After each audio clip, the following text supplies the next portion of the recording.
So following on from a fuel filter video we would have put up earlier, we turn these ones over on and have a look on the top. Here's a genuine Toyota Denso filter, genuine. This one we were sort of going, some gunk's gotten through the filter. But now we've had a close look at it, it's some Fung Wong copy. Not a genuine Toyota filter, or the Denso filter, and of course, who knows? Has it been glued? Is it even sealed in the top there? Another one of these ones with a massive amount of glue on the side compared to the genuine filter.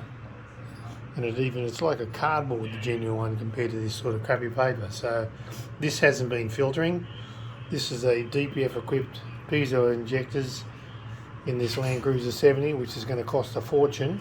And Toyota, of course, are blaming the fuel. Well, not really. Let's look at who has been changing the fuel filter and not using a genuine one. Like we say, can't beat the quality of genuine. Anything goes wrong, you usually find that the case, like this one, a Fung Wong copy. So be very, very, very careful, because this is the outcome. Dirt on the clean side. I mean, even if we look at those wads down the bottom, the copy of the pre-filter, it's sort of falling to bits even.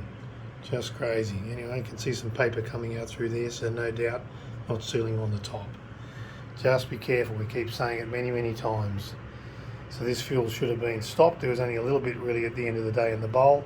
It's been passing through the filter, the copy one, and of course probably done some damage now.